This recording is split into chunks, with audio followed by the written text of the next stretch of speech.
Hola, ¿qué tal? Buenas noches, gracias por acompañarnos como todos los sábados en Contragolpe. Segunda entrevista, segunda etapa de la entrevista a José Pablo Feynman, esta vez mucho más centrados en la historia argentina, que él, por supuesto, sigue con tanta pasión, en los cursos que está llevando adelante y, como no puede ser de otra manera, en una mirada, bastante crítica, bastante dura de la actualidad pura y dura.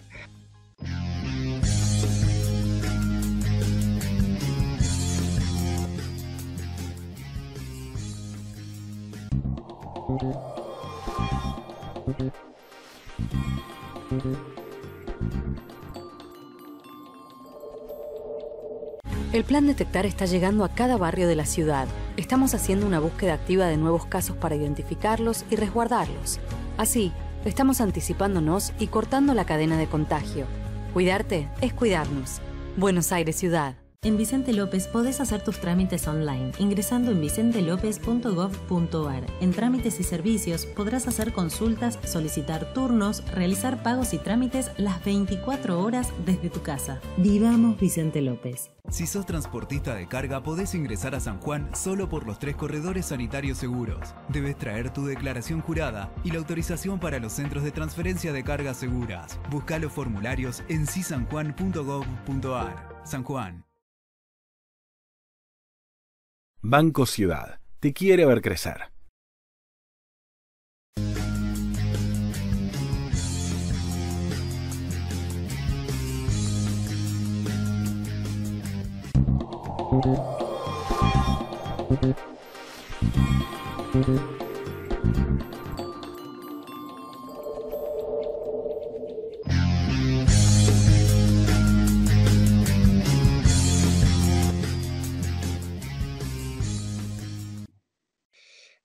José Pablo, cerrás con el peronismo y entonces me meto con tu curso de Historia Argentina, Historia Conceptual, así se llama. Sí, Son 14 clases, las estuve recorriendo, arrancás de bien atrás, de los tiempos fundantes, y llegás hasta dónde en tus clases, hasta qué etapa histórica llegás.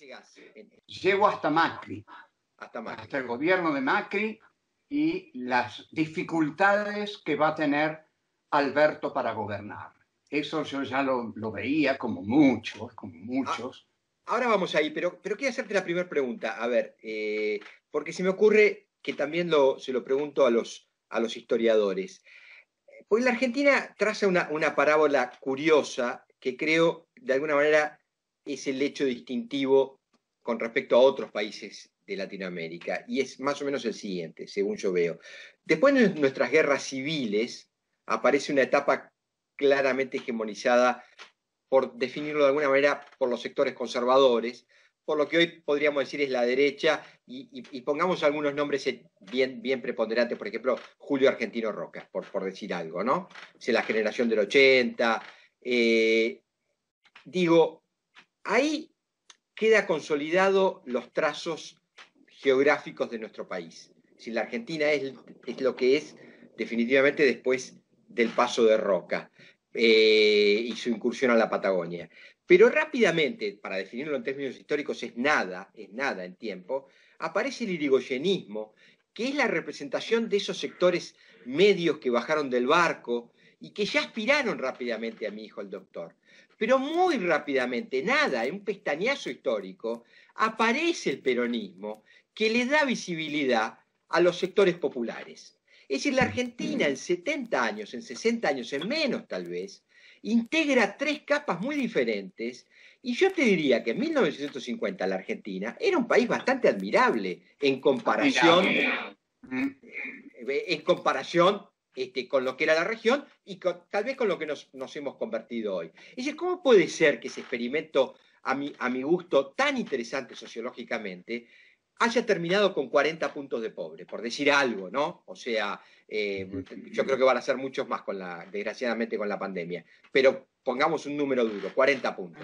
En principio te diría que Perón en 1950 tenía muchos recursos. ¿Te acordás la famosa frase de Perón? Me tropiezo en el Banco Central con las barras de oro. Sí, sí, claro. Lo bueno de Perón es que las barras de oro las distribuyó para abajo, para los de abajo, agrediendo con un gobierno autoritario a las clases altas y la oligarquía. O sea que parecería que hay que tener una política dura y autoritaria con los sectores oligárquicos, con los sectores dominantes, para poder frenarlos y así favorecer a los sectores empobrecidos. Este gobierno no la está teniendo, no está teniendo una política de dureza contra el capital concentrado, contra las corporaciones. No ha podido sacarle ni el 1,5% a la riqueza todavía. No puede mover los jueces, no puede implantar las retenciones. Entonces, bueno, hace lo que puede, emite dinero y lo reparte, pero con eso no alcanza. Perón y antes Rosas hicieron cosas muy duras contra sus oponentes políticos, y de ahí que pudieran beneficiar a los desheredados de esta tierra. Sí, y sobre todo le dio visibilidad, ¿no? Es decir, yo recuerdo una frase que me quedó grabada. Hay un momento que Jorge Lanata le hace un reportaje a Mariano Grondona. Vos te referís en tus cursos históricos a Mariano Grondona, Carta Política. Bueno, Grondona en tanto pensador del establishment, ¿no? Y entonces Lanata le dice, ¿qué sentiste vos el 17 de octubre del 45? ¿Qué te pasó? Y él le brotó, yo creo que muy sinceramente, una frase que dice, yo pensé que toda esa gente no existía. Es decir, cuando ve esas mareas humanas que vienen del sur del Gran Buenos Aires, ¿no? Es decir, digo, esa cosa de visibilidad del peronismo, ¿no? Me parece que sí, como elemento distintivo. Bueno, rompen en la sociedad el 17 de octubre. Irrumpen con un aspecto insurreccional espontaneísta, porque incluso no hay conducción. La conducción está presa, que debía ser Perón, pero las masas se manejan por propia iniciativa, toman la Plaza de Mayo y exigen la liberación del líder que se había sabido ganar el apoyo de esas masas, de lo que es la negritud en la Argentina, los mestizos, los que con tanto desprecio llaman los negros. Hay un trabajo tuyo sobre el peronismo, a mi gusto excepcional, que algunos lo fuimos leyendo en las entregas dominicales de Página 12 y después se editó en formato de libro. ¿Correcto lo que digo? Correcto. Hay algunos disparadores que con tu humor tan filoso, bueno, nos ayudan a pensar, porque me parece que lo haces desde cierto toque de humor, aunque por ahí es verdad. Yo recuerdo uno en particular, que es que López Rega le realizaba masajes prostáticos a Perón. Yo no sé qué tan cierta es esa historia, pero no deja de ser muy gráfica a la hora de entender determinados papeles de López Rega en la vida de Perón. Te lo doy como disparador y vos hacé con él lo que quieras. Bueno, ¿qué tan cierto es la anécdota? Es cierto que le hacía masajes prostáticos. Lo que yo añadí es que lo hacía no con un dedo, sino con dos, para tener una segunda opinión. Ese era el chiste que siempre me hizo. Siempre me hizo mucha gracia. López Rega es una presencia demencial en el peronismo, lamentable, es una mácula impresionante. Es un asesino que fue secretario privado de Perón y de Isabel Perón, y creó la AAA, que mató cerca de 2.000 personas entre el 74 y el 75. Ese es un periodo negro del peronismo, ¿no? Realmente. Peor que Lázaro Báez. Lázaro Báez no mató a nadie. Y bueno, López Rega fue siempre muy aceptado por Perón que lo ascendió de cabo a comisario general de la policía. Entonces, hay una responsabilidad de Perón. Yo tengo un libro que se llama López Rega, la cara oscura de Perón. Así es, del año 87, ¿verdad? O algo así, sí, de la década del 80. Sí, sí. Y efectivamente, el Perón que vuelve en el 73 es bastante duro con la izquierda, ¿no? Ahí hay una anécdota, José Pablo, no sé si... Sí, perdón. Que de alguna manera parece explicar ciertas posiciones de Perón cuando vuelve ya definitivamente a la Argentina. Hay una anécdota en particular que dicen que un coronel del ejército español enviado por Franco, hago la aclaración de que Perón y Franco se ven una sola vez, el día que marcha definitivamente a su regreso Perón, y Franco los acompaña a Cámpora y a Perón en Barajas a tomar el avión. Pero hay un coronel que lo va a despedir enviado por Franco y que Perón le dice: estoy muy preocupado por la situación política violenta que está viviendo, y este coronel le dice: general, lo que usted tiene que armar es un Somatén, que recordemos una fuerza represiva nacida en Cataluña para combatir el bandolerismo rural. No creo que a Perón le haya hecho falta un semblante histórico de esa naturaleza, pero evidentemente se maceraba la idea de tener una fuerza de choque parapolicial o paraestatal en ese tiempo, ¿no? Por parte de Perón. Claro, porque Perón no contaba con el ejército. El ejército después hizo la matanza porque era el ejército, pero Perón no contaba con el ejército. A Perón lo hizo venir Lanusse, negociando el freno a la izquierda, el freno de la izquierda peronista. Perón tenía que cumplir con esa promesa, pero no tenía soldados. Entonces tuvo que crear estas organizaciones paramilitares, parapoliciales, que fueron tremendas, que estuvieron un poco contenidas mientras él vivió y después de su muerte se desbocaron, pero que él asintió, aprobó su creación. Se puede decir en defensa de él que estuvieron un poco controladas durante su gobierno, pero mataron igual, pero después se desbocaron. José Pablo, sabemos que vos tenés una mirada crítica de la experiencia armada por parte de la izquierda peronista, lo has dicho públicamente.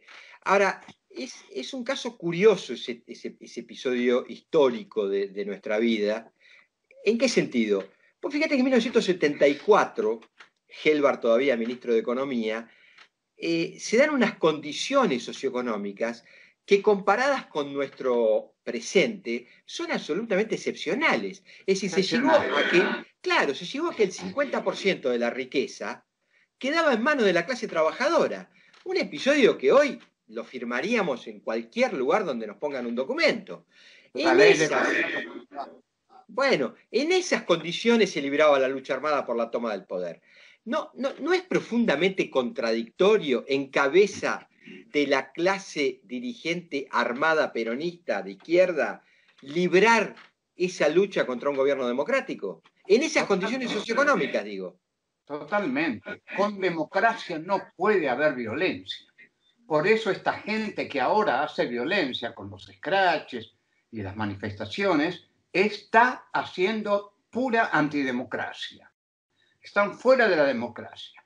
Y los movimientos de izquierda armados del peronismo, después del triunfo de Cámpora y después del triunfo de Perón en septiembre, con el 64%, asesinan a Rucci, que fue algo tremendo, un golpe a la democracia, y no sirvió para nada. Entonces, esa dirigencia que vos mencionás, esos cuadros dirigentes de la guerrilla peronista, eran muy, muy flojos, realmente no pensaban bien la cosa. Seguían creyendo que la política salía de la boca del fusil. ¿Descartás, descartás cualquier conexión con, vamos a decirlo, intereses no confesables, alguna conexión con algún servicio de inteligencia extraño a la vida argentina por parte de esta cabeza guerrillera, o es más de las historias conspirativas que circulan por ahí? Bueno, está en un libro de Anderson, Dossier Secreto, que Firmenich tenía realmente relaciones con la CIA, que era un doble agente. Para esto no está demostrado. No está demostrado ni se puede demostrar. Ahora, son tantos los errores que cometen, es tanto lo que favorecen la destrucción del gobierno represivo, pero todavía constitucional, de Isabel Martínez, que uno no puede dejar de pensar que están sirviendo a la derecha. Objetivamente estaban sirviendo a la derecha internacional y nacional. La muerte de Rucci incluso es tan disparatada y tan imposible casi de realizar que los que dijeron que había sido la CIA, bueno, no estaban tan errados, pero lo asumieron los montoneros para desgracia de toda la JP, que tuvo que asumir que había matado a Rucci cuando estaba con el orden democrático.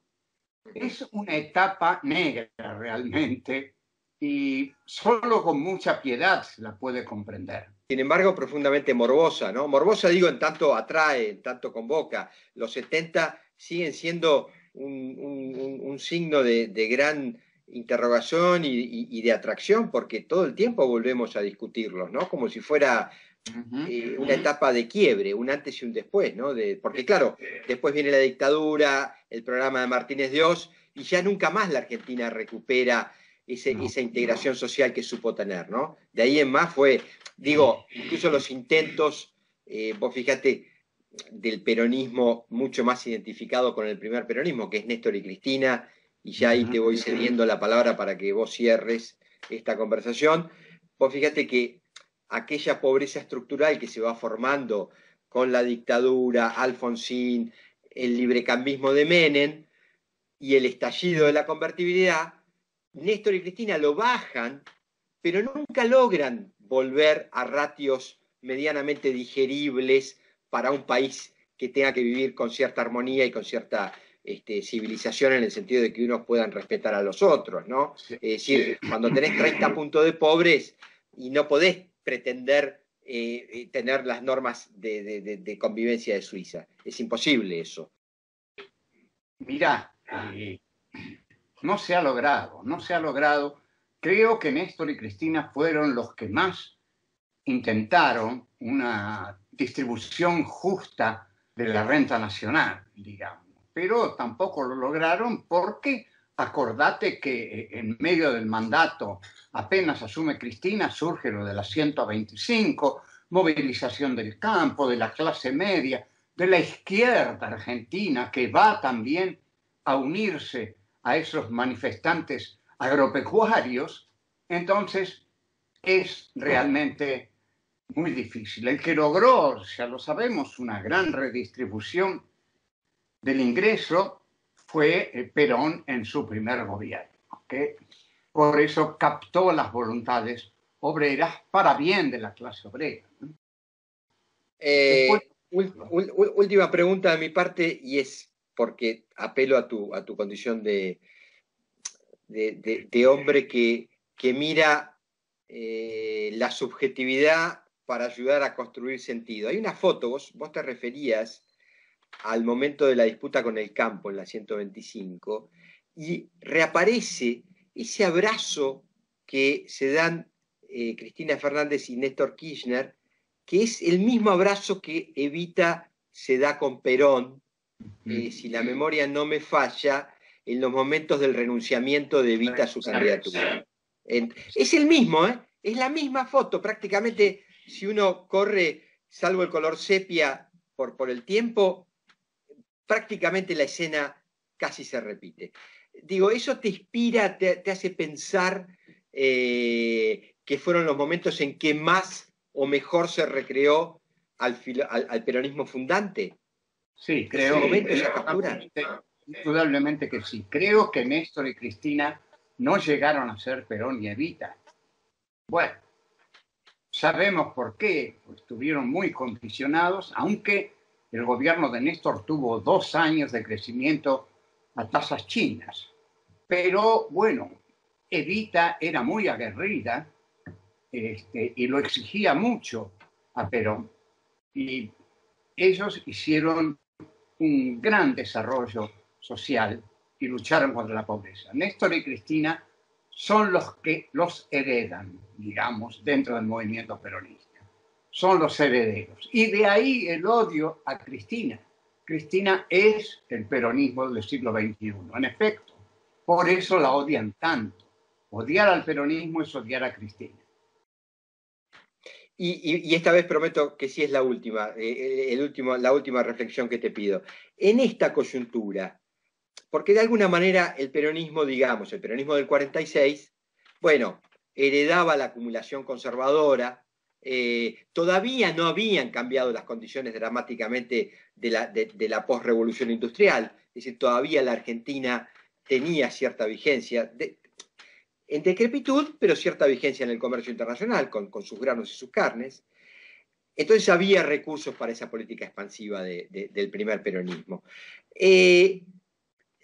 No me quiero detener en esa experiencia corta del peronismo del 73, porque estuvo atravesado por, yo te diría mucho más por la coyuntura internacional de la Guerra Fría, pero el menemismo que suscribe a pie juntillas el consenso de Washington y dice, bueno, liberamos la economía y hacemos lo que nos pide el gran capital y vendemos las empresas, cuenta con esos recursos e inventa el 1 a 1 y nace cierta idea de bienestar para sectores populares en los primeros 4 años del 91 al 95. Eso después se pierde. El kirchnerismo encuentra un fenómeno absolutamente inédito en el capitalismo, que es que cambian las condiciones internacionales del comercio con la aparición de China y se genera una nueva revalorización de las materias primas, un fenómeno inédito.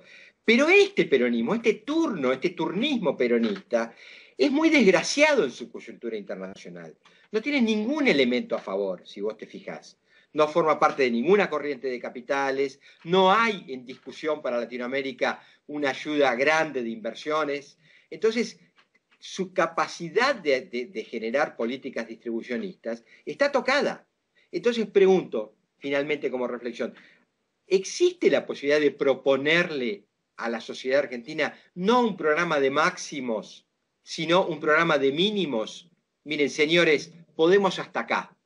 Aguanten los trapos, no podemos hacer otra cosa. ¿El peronismo podría legitimarse en un discurso de esa naturaleza? Bueno, creo que con Alberto sí, que Alberto es el presidente ideal para proponer una política de ese tipo, que es seguramente lo más que va a poder proponer, porque encima le cayó la pandemia, que deterioró más al país de lo que estaba y a todo el mundo. Entonces creo que Alberto va a tener que proponer algo así. Acordate que Cristina habló de un contrato social de ciudadanía responsable. Bueno, habría que hacer el contrato social, pero ¿con qué oposición lo van a hacer? Si la oposición es destituyente por completo. Entonces, en efecto, este gobierno está muy solo y está por consiguiente en peligro. Está en peligro. Tiene que tomar medidas urgentemente porque si no podemos esperar malas noticias realmente y ojalá que no las tengamos. José Pablo, muchas gracias. Invitamos a todos los que quieran seguir tus cursos de historia conceptual de la Argentina. Obviamente va a ser un curso por internet. Son 14 clases que empiezan ¿cuándo, José Pablo? Ya están en Feynman Online. Ah, en Feynman Online. Ahí está. Perfecto. Gracias por concedernos este reportaje y un saludo grande y te vemos muy bien de salud, que sigas así. Un fuerte abrazo. Bueno, gracias, Roberto. Chao. Chao. Hasta luego.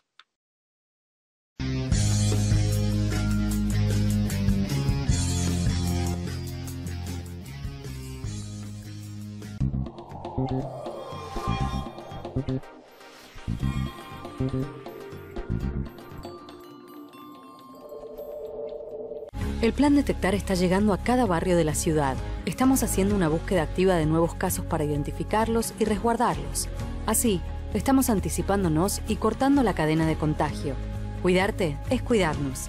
Buenos Aires Ciudad. En Vicente López podés hacer tus trámites online ingresando en vicentelopez.gov.ar. En trámites y servicios podrás hacer consultas, solicitar turnos, realizar pagos y trámites las 24 horas desde tu casa. Vivamos Vicente López. Si sos transportista de carga, podés ingresar a San Juan solo por los 3 corredores sanitarios seguros. Debes traer tu declaración jurada y la autorización para los centros de transferencia de cargas seguras. Busca los formularios en sisanjuan.gov.ar. San Juan.